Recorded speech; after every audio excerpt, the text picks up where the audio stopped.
I am truly delighted to welcome so many impressive young Americans to the White House. This is a very exciting day. What we're doing is very important, and we're here to take historic action to defend American students and American values. They've been under siege. In a few moments, I will be signing an executive order to protect free speech on college campuses. Just the thought of it sounds good. We're grateful.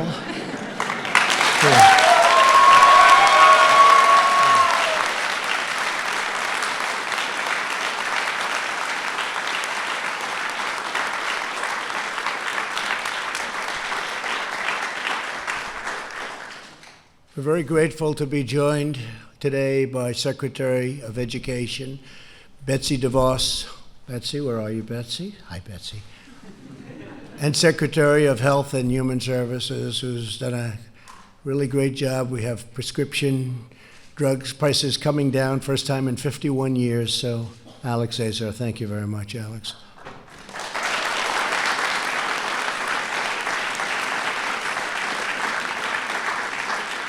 Most importantly, let me thank all of the college students and recent graduates here with me on stage, incredible young people. These courageous Americans have stood up for the forces of political indoctrinations, and they really stood up to it too, like very few people have been able to. Censorship and coercion. You refuse to be silenced by powerful institutions and closed-minded critics, of which there are many. You face down intimidation, pressure, and abuse. You did it because you love your country and you believe in truth, justice, and freedom. And I want to thank you all, everybody in the room, including a lot of folks in the audience, Charlie, a lot of folks. You've fought bravely for your rights, and now you have a president who is also fighting for you. I'm with you all the way, okay? All right?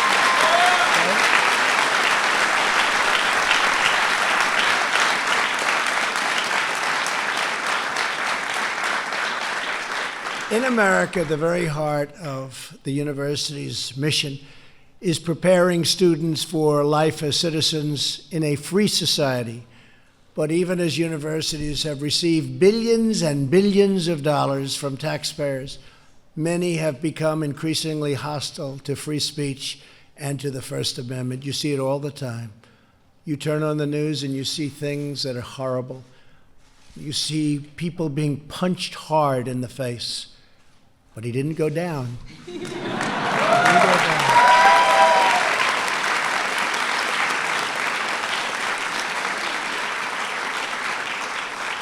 I said, you have a better chin than Muhammad Ali, and he had a better chin. And you see the cowbell scene. You saw that horrible scene. That was a disgraceful thing at a school, at a university. Under the guise of speech codes and safe spaces and trigger warnings, these universities have tried to restrict free thought, impose total conformity, and shut down the voices of great young Americans like those here today. It's great people. All of that change is starting right now. We're dealing with billions and billions and billions of dollars.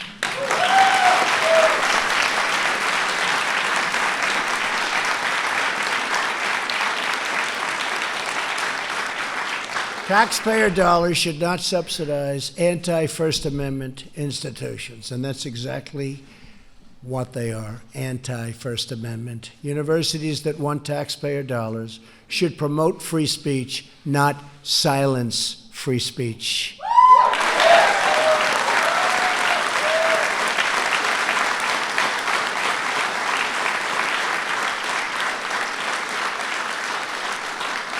Today's groundbreaking action is the first in a series of steps we will take to defend students' rights.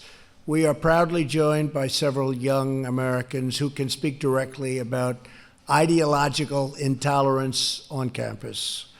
Here with us is Ellen Whitman, a junior at Miami University in Ohio, a great school. Ellen is the president of Students for Life, In 2017, Ellen planned an annual event to display small wooden crosses representing the lives of the unborn. School officials informed Ellen that she would be required to post signs all over campus providing a trigger warning to other students regarding her display. Ellen, please come up, say a few words, tell us your story, please.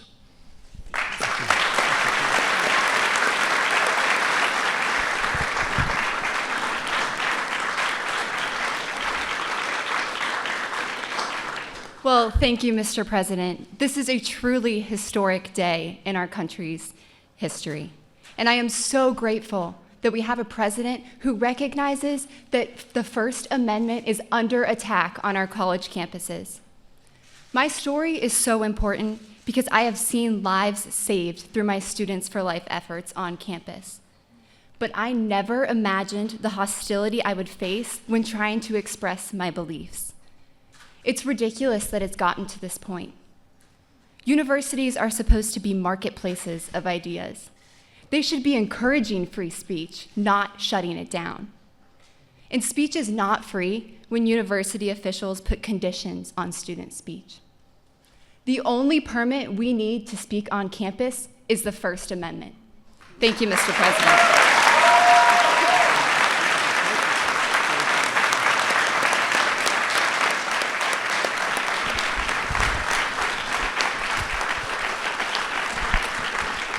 You watch, we will be witnessing today some great future political leaders. There's plenty of them in the room. Not just up here, right? Out there too. We really appreciate it. That was beautiful. Thank you very much. We're also joined by Caitlin Mullen, a student at the University of Nebraska in Lincoln. While simply standing at a table to represent a conservative group on campus, Turning Point USA, which does such incredible work, and thank you very much, Charlie. That's true. Come on, we could give him a hand.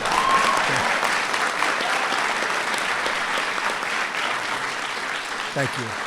Caitlin was approached by staff and a graduate instructor and was berated and cursed at. School officials tried to bully Caitlin into leaving, but she bravely stood her ground. Caitlin, please come up and say a few words. Okay. Thank you, Mr. President. What happened to me is common on universities today, and students are getting shut down and silenced on campus. So I'm really thankful that President Trump is addressing this issue, because as the future of America, it's important that our universities are a place where we could speak freely and have healthy, respectful dialogue on campus. So thank you so much, President Trump, for doing this. No other student should have to go through what I went through on campus. So thank you. Thank you very much.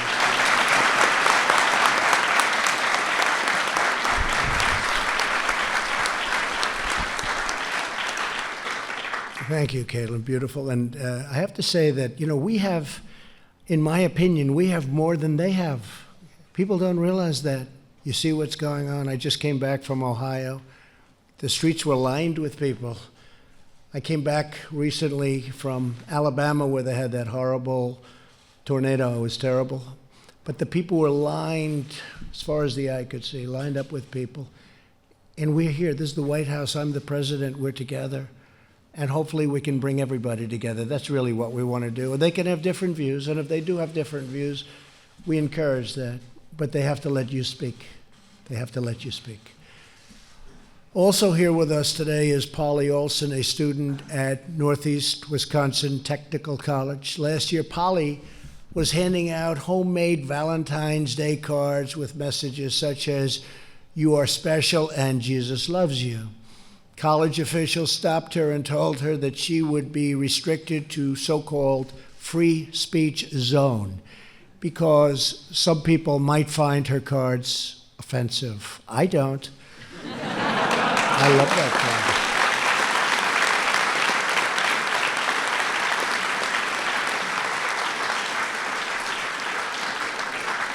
card. In fact, Polly, give me some. I'll send them around to my friends. Polly, please say a few words. Polly. Polly, thank you. So freedom of speech is near and dear to my heart. My mother told me while she was homeschooling me that I would need to know what my First Amendment rights were because someday they would be violated and I would have to stand up for them. So I'm carrying on her legacy of handing out these little valentines, encouraging people to know that they are loved and cared for. And within 15 minutes of setting foot on my campus this past year, I was told that I was soliciting and disrupting the learning environment and that it would not be tolerated and that I would have to stop handing out my valentines. And I contacted some friends of mine and they sent me to Will to have legal counsel because this wasn't the first time the school had done it to me. They had stopped me a few months after my mom died and told me that I was not allowed to do it then. So I went through months of trying to get them to change this policy that they were enforcing. And they told me that they would do it. Well, that was 5 years ago. So now it was time to take action and make them follow through with what they were telling me that they were going to do, trying to shut me up. I'm just one of many students that are out there that universities and schools are trying to shut down, sweep it under the rug, and make them be quiet. And I told them, I'm not going to be quiet this time. I'm going to talk to anyone and everyone I can about our freedom of speech in this country because it's really the core of America's freedom. And without freedom of speech, we don't have America anymore. And so I challenge America to learn to love one another as Christ did on the cross for each one of us, and that speak your differences. It's okay. We are in a country of freedom. And really, that's what's important, is to embrace the diversity that we have here because that's what made America great in the first place. And we need to carry on that legacy of protecting our freedom of speech on campuses and in our workplaces. People at work should not be afraid to express their beliefs. It's our right, it's our freedom. Thank you.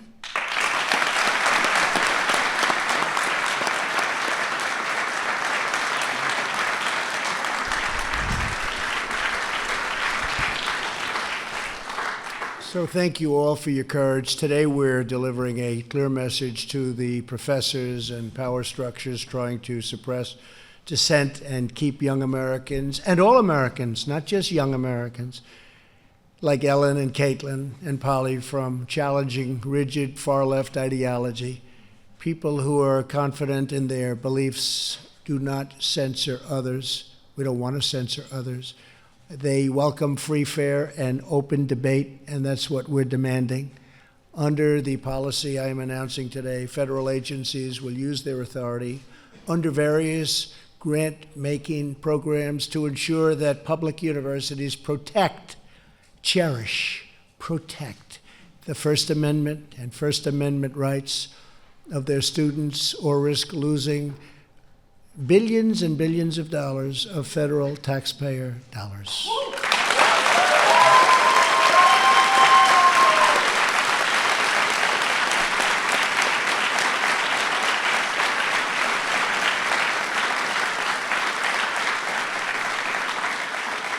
Every year, the federal government provides educational institutions with more than $35 billion in research funding. All of that money is now at stake.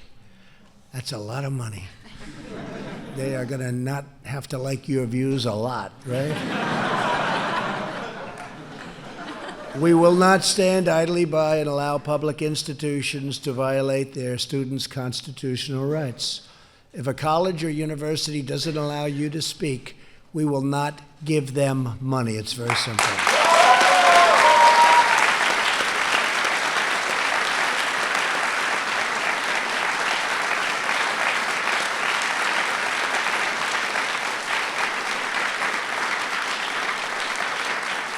At the same time, private universities should be held to their own policies on free speech. So from now on, federal agencies will also use their grant-making authority to promote transparency for students at private schools. These colleges should not be able to promise free speech in theory and then impose restrictive speech codes in practice, which is what many of them do. Today's action is just the beginning of our efforts to protect free speech and advance our students' rights agenda. What I've been witnessing over the last long period of time, long before I became president, what I've been witnessing is outrageous. This order will also empower students with vital information about the value of the programs they take on and having to do with debt, student loan debt. I'm going to work to fix it because it's outrageous what's happening. You're not given that fair start. You're too far down. It's not right. And we're going to work very, very hard to get it fixed. But we're going to start with 43 million people in the United States are currently working to pay off student loans. And we'll be talking about that very soon. We're going to work on that very soon. I've always been very good with loans, and I love loans. I love other people's money. We're going to work on it.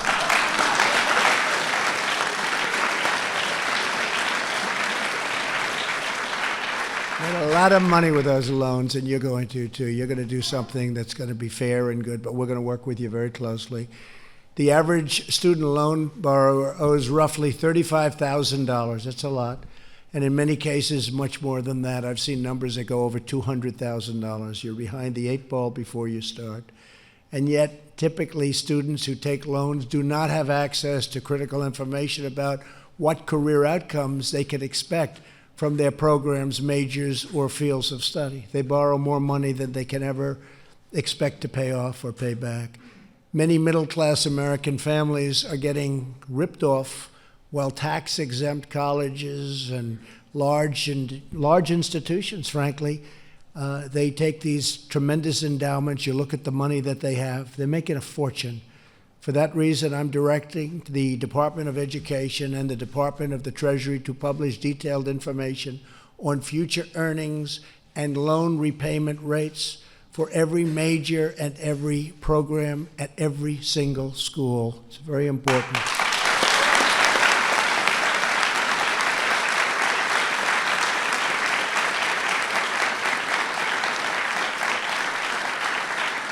Today's order also directs the Department of Education to propose a plan that will require colleges and universities to have skin in the game by sharing a portion of the financial risk of the student loan debt.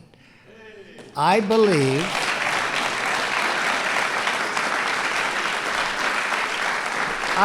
that colleges and universities, their costs have gone up more than anything I can think of. I've watched this. And you watch companies, and they'll keep it the same for years and years, and you watch these colleges and universities and certain institutions where it just goes right through the roof. And the reason, there's no incentive for them to watch costs. You see people at the heads of the institutions being paid a fortune. They don't care because the government loans the student the money. They pay the money to the college, and then the student graduates from college, maybe a very good college, but they graduate, or university, and they're stuck with $200,000 in loans that they won't be able to pay off for a long time. So we're going to make them have an incentive to keep their costs down. Right now, they have no incentive whatsoever. I watched this over a period of time. I figured it out very, very quickly. I'm good at that stuff, believe me. And I just see their numbers go up so rapidly because they just don't have the burden on them, and we're going to put burden on the institutions. We want them to get the best peaches, and the professors and the administrators and the heads, but the numbers are out of reality, and certainly they make it out of reality for students when you have to pay back those loans someday. With today's action and every action to come, the Trump administration will fight for America's students. We're fighting very hard, and remember what I said. We're going to give the student loans where you have way, way over $1 trillion in student loans. We're going to start looking at that very seriously and help some of those students that are just mired in debt. We know that freedom must prevail on college campuses. That freedom is to prosper in America. It's so important. And we believe that greatness must be practiced in our halls of learning if greatness is to thrive in our halls of government and our corridors of commerce. You're going to have great lives, but I want you to get off to a great start, not a start where you're behind a barricade that just doesn't let you succeed. And we're going to make it much easier for you, this administration, and we've worked very hard on it already. We'll be having some meetings, and we'll be having some very major discussions with some of the biggest colleges and universities, and we're going to have them shoulder some of the responsibility and some of the money that's necessary for you to use in order to get your education. To every student and young American here today, don't let anyone stop you from doing what you know is right, from asking questions, from challenging the powerful, or from speaking your mind. And that's the primary reason we're here right now. You're going to speak your mind. You're going to be fair. You're going to be reasonable. You're going to do it well. And you're going to speak your mind. Never, ever quit. Never give in. And never back down. Keep standing up for your values, for your classmates, and for your country. And you can be certain that every day of my presidency, we will always support your rights and your freedoms and your future. Thank you all for being here. This is a great honor for me. I've been watching this for too long. I've been watching things that are unwatchable, and I don't like it. But we're going to do something about it. See, we like to act as opposed to just watching and saying, oh, isn't that a shame? We don't say that. We don't say that.